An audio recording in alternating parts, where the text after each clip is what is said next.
Hi listeners, this is Lori from Her Half of History. It's March, and in the US that means Women's History Month. I'm celebrating with free to everyone bonus episodes every Monday, all month long. I'm also celebrating with a prize drawing where a listener like you will win some free Her Half of History merch. There are 4 ways to get yourself in the drawing. You can 1. Sign up as a supporter on Patreon, any level. 2. If you're already a Patreon supporter, bump up your current support level. This is cool anyway because if you go all the way to the Her Highness level of support, you get ad-free episodes and bonus episodes all in the same feed on your favorite app. 3. Make a one-time donation.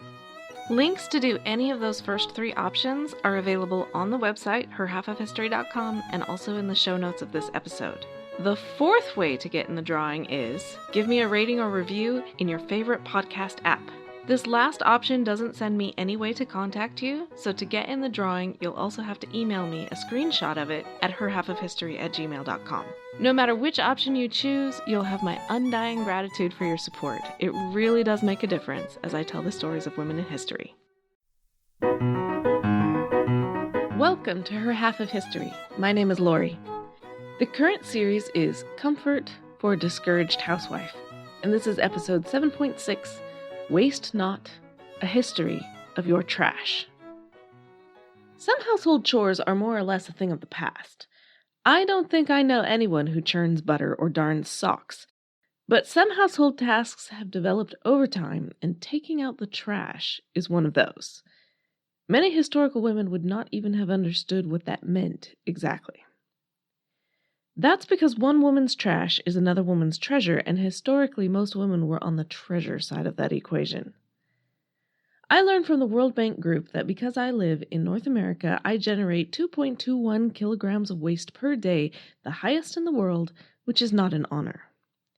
The report even breaks it down into percentages, so I'm going to run through my average trash can according to them. In high-income countries like my own, 32% of our trash is food and other green waste. Well, in the past, food scraps were definitely not trash. If you, as a historical housewife, have just made dinner, obviously you and the family devour the best bits. You probably don't have a fridge for leftovers, but that will not stop you from saving them anyway. You put them in bowls or plates and set it aside for the next meal. Wire netting or perforated tin boxes might help with the inevitable vermin problem. If it goes bad, that's tough, but advice books can help you there. Wash it, recook it with pepper, and hang it up with a muslin bag with charcoal inside. It'll be fine, truly. And if not, well, you've survived food poisoning before. The most obvious use for little bits of leftovers was next day's soup, but that's only the beginning of what a clever cook can do. Hashes, mincemeats, bread puddings, meat pies, dumplings, all were invented for the purpose of using up little bits of leftovers.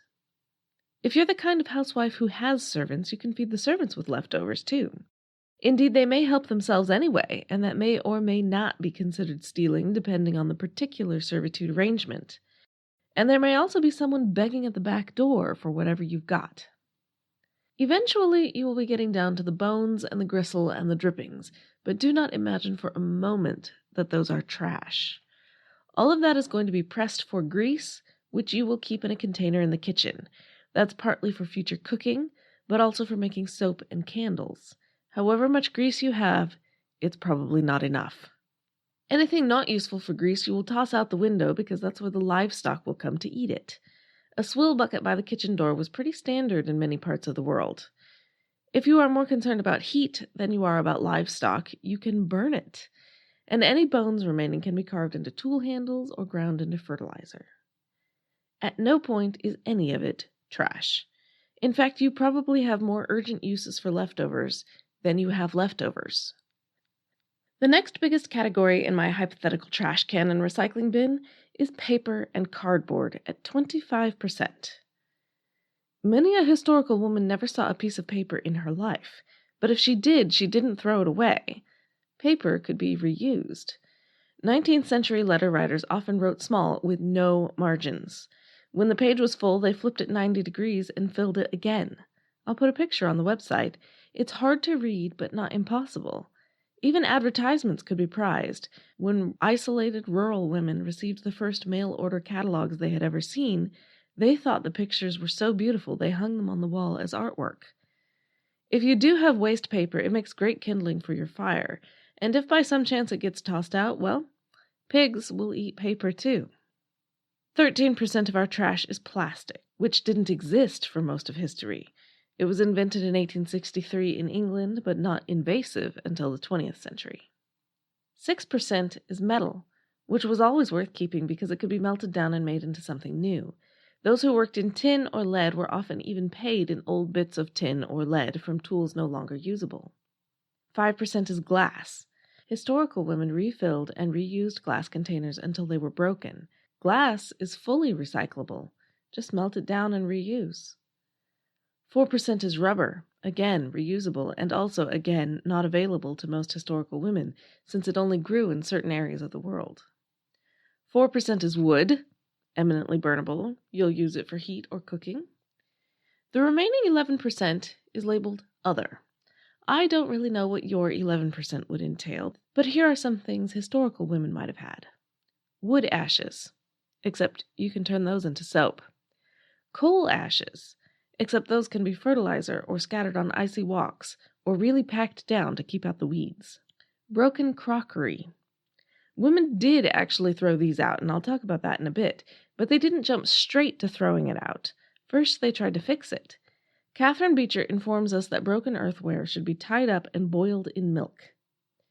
I have a hard time picturing that working, but I admit I haven't tried it. And if the milk failed, you could try white lead, egg white, lime, plaster of Paris, or even garlic. If something was too ugly to bring to the table, you could still use it for storage in the pantry. And what about fabric? A modern woman might throw away clothes that are worn or ripped or just plain ugly, but your foremothers didn't. As I discussed in episode 7.2, fabric was ghastly expensive. So if your sheets were thinning in the middle, you cut them in half and sewed them back up again so that what was the middle was now the edge. When you made a dress, you kept the scraps to use for patches later. A dress is likely to wear out at the elbows first, but never fear. If you take the sleeves off, you can sew them back on the other side. So what was the thinning back of the elbow is now the protected inside of the elbow. If your dress was out of style, you could make it over differently. Maybe add a collar or a ruffle or alter the sleeve length. Wealthy women did this too, and the wealthiest American women sent their dresses to Paris to be made over. It's mind-boggling that that was more efficient than just getting a new dress, but it was. If it really was time for the dress to go, you gave it to a servant or the deserving poor, or cut it up and made children's clothes out of it. If it wasn't good enough for that, you made a quilt or used it for rags or a rug. And when it's beyond all that, it is still compostable, and pigs will eat fabric too. The point is, we have left you with almost nothing to take down to the curb by 6 a.m. for the government-provided trash pickup. That just wasn't a concept, at least not in a modern sense. But there is one huge category of waste that wasn't included in the World Bank's pie chart because in modern times you don't leave it out for garbage collection. You flush it. But in the past, that wasn't necessarily a separate category of waste management. So it would be wrong to say that people of the past didn't have a trash problem. They did. It was smaller than ours in the sense that they didn't have as much stuff, and they reused most of it, but it was also larger than ours in the sense that neither government nor technology could be counted on to deal with it. For whatever small amount of trash you have, whether it be pots broken beyond repair or your own bodily emissions, there are 3 basic strategies. You can bury it, you can burn it, or you can drown it. Those who buried it are the best known to us because that's what archaeologists can dig up. That's why archaeology museums are filled with broken shards of pottery. People threw it out, and it didn't degrade into nothing. In the city of Catalhoyuk, residents tossed their trash out into piles so dense they could build on it. It's one of the oldest cities in the world, and also one of the oldest landfills in the world. Over 2,000 years of occupancy, it became a city on a hill, even if it didn't start out that way. The ancient Maya tossed their trash out their back doors, but they also had ritual termination burnings, an out with the old, in with the new kind of renewal. The Aztecs did the same. Ur and Babylon had baked brick sewer systems. Pyongyangtai has the oldest sewer system in China with earthenware pipes that are 4,000 years old. The Minoans had sewers of terracotta pipes. It's also possible that some Minoan was the first woman in history to enjoy a flush toilet. She flushed it with a reservoir of rainwater collected from the roof, and it all washed down to the sewers beneath, which were large, much admired, and possibly the origin of any myths about a labyrinth. Egyptian toilets were a hole. Underneath was a clay pot filled with sand. The sand could be washed out later to go where? Well, probably into the Nile. And Rome had the Cloaca Maxima, named for Cloacina, goddess of sewers. Parts of it are still functioning today, but don't imagine that the empire was guaranteeing this service. If you were wealthy, you paid to have your house hooked up. If you weren't, you just did your business in a private cesspool or in the street and risked the fine. None of these sewer systems were exclusively for what we would call sewage.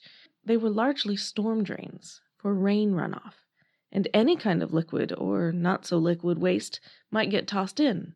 Clogs were a common problem, which was another reason not to get your house hooked up even if you could afford it.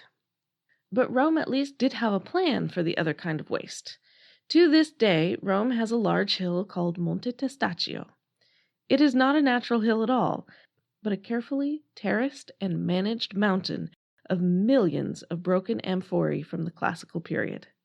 Rome was also the first European city to have an urban waste management labor force.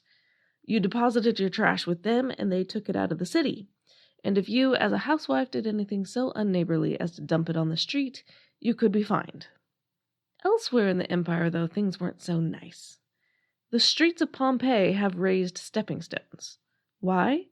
Because that way you could walk on the stepping stones while all the garbage thrown out of windows settled into an odoriferous sludge. Chamber pots were a regular part of many women's lives.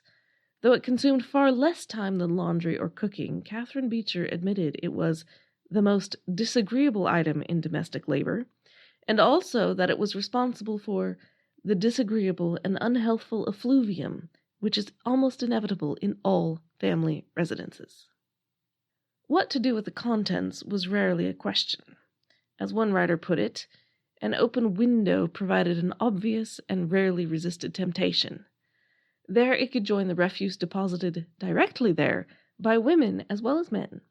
In the 17th century, English diarist Samuel Pepys mentioned matter-of-factly that when he was at the theater, "My wife was ill, so I was forced to go out of the house with her to Lincoln's Inn Walks, and there in a corner she did her business, and was by and by well, and so into the house again."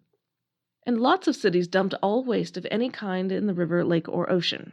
London was among those. And was that river or lake also the source of drinking water? Yes, it was. LifeLock, how can I help? The IRS said I filed my return, But I haven't. 1 in 4 tax-paying Americans has paid the price of identity fraud. What do I do? My refund, though. I'm freaking out. Don't worry, I can fix this. LifeLock fixes identity theft guaranteed and gets your money back with up to $3 million in coverage. I'm so relieved. No problem. I'll be with you every step of the way. 1 in 4 was a fraud-paying American. Not anymore. Save up to 40% your first year. Visit LifeLock.com/podcast. Terms apply. This episode is brought to you by Nordstrom. Spring calls for a wardrobe refresh, and Nordstrom has the best styles of the season. From dresses and denim to standout tops and accessories, find the trends and essentials that feel right for you. Discover new arrivals from brands you love like Wave, Princess Polly, Mango, Adidas, and Free People. Plus, free shipping and returns and free styling appointments make everything so easy. Shop in stores at Nordstrom.com or download the Nordstrom app. Most cities did not have a waste management staff unless you counted the wild pigs, dogs, and other animals wandering around. But in some times and places there were night soil merchants who would collect any little deposits and take them out to the fields to be used and recycled. It really depended on the time and place. So the system was far from perfect, but at least the waste levels were much lower than in modern times. If a household could not reuse an item themselves, it could often be passed on to others that could. Even those wild pigs in the cities were also an important food source for the poor. Housewives may not have needed to take out the trash in the modern sense, but it was a management job for them all the same. They determined which food scraps were edible and which were for the pigs. They patched the clothes and tied the quilts. They also dealt with the peddlers and tradesmen who came to sell and to buy. The tradesmen sold you tinware and bolts of cloth.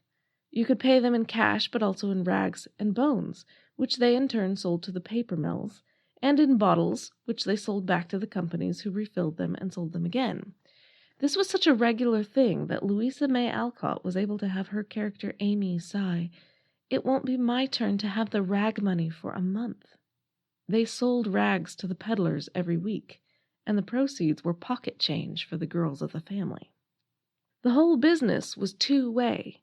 Goods went into the home, but also back out to the manufacturers because none of it was really trash. All had value. This was so normal that the word recycle hadn't even been invented yet. What happened was industrialization. In 1867, paper mills found they could make paper out of wood pulp. They didn't want to buy so many rags now. By 1880, people ordered their goods from mail-order catalogs, which had more selection and better service than an itinerant peddler. But the catalogs demanded cash, not old bones. The goods were now moving in only one direction. As historian Susan Strasser put it, for the first time in human history, disposal became separated from production, consumption, and use. It took people a while to kick their old habits. As late as 1882, a manual on household economy felt the need to define what a waste paper basket even was. It also told women to empty it every single day.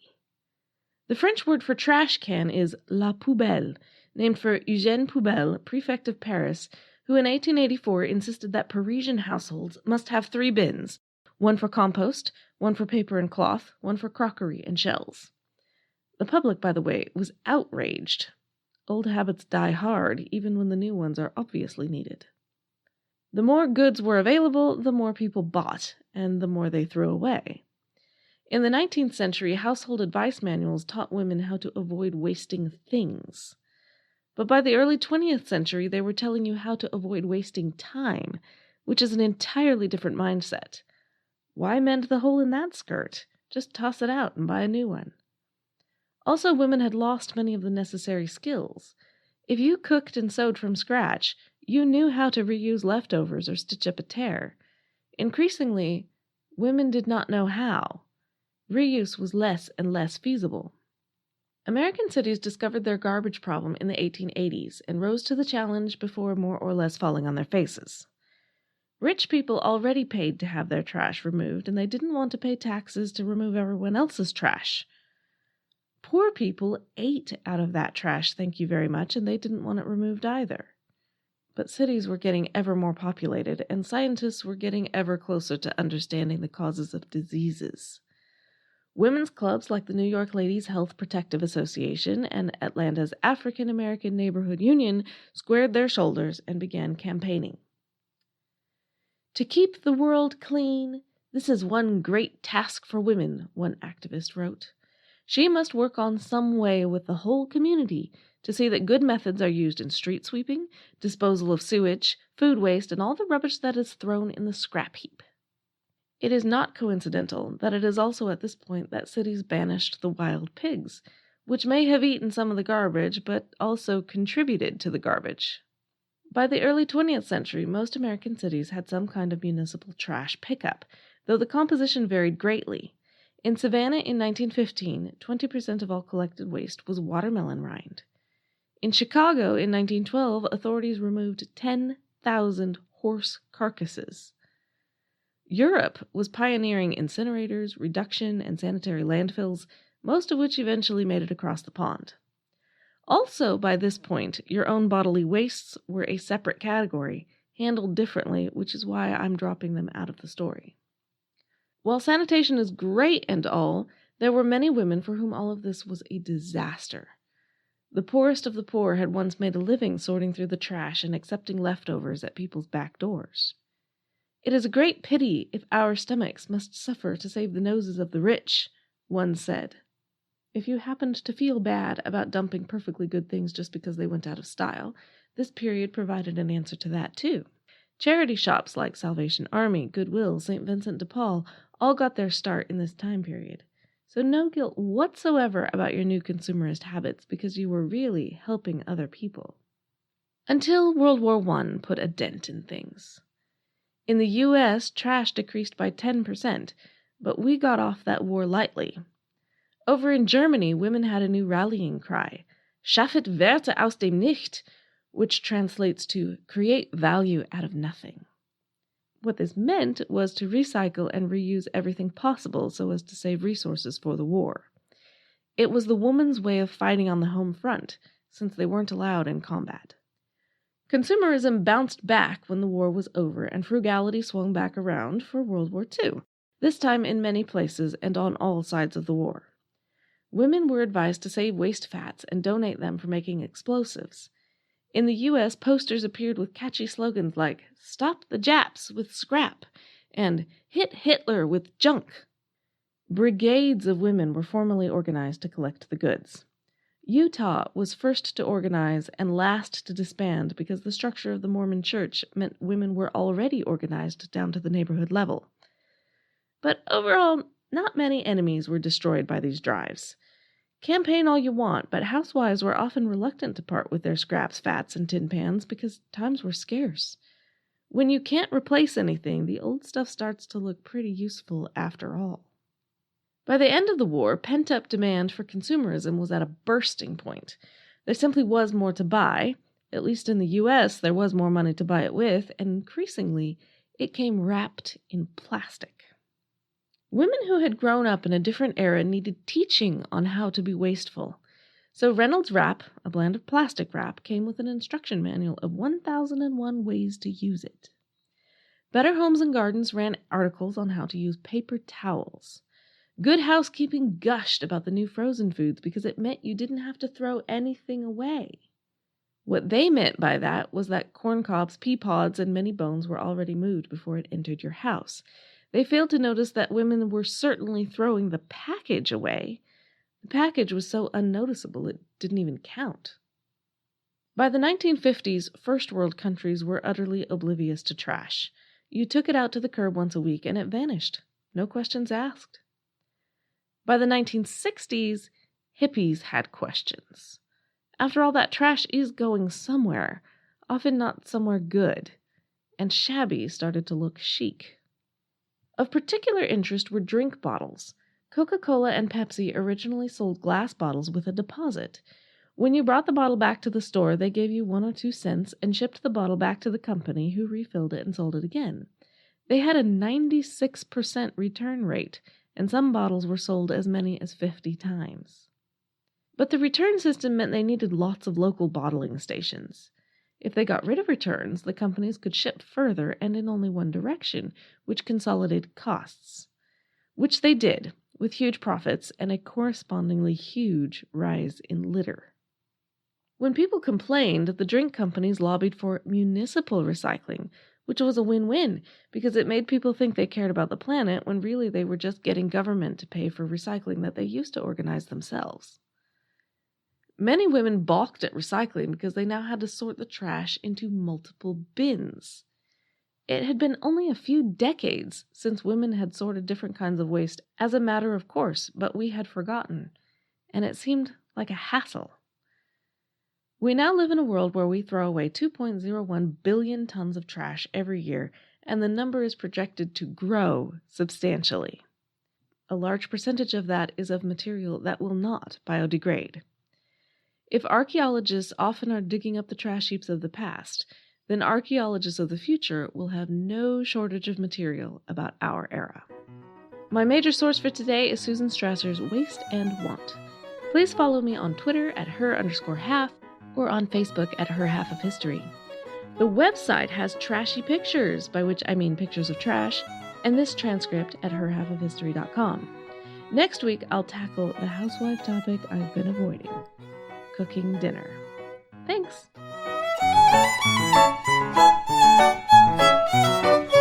I'm Ken Harbaugh, host of Burn the Boats from Evergreen Podcasts. I interview political leaders and influencers, folks like award-winning journalist Soledad O'Brien and conservative columnist Bill Kristol, about the choices they confront when failure is not an option.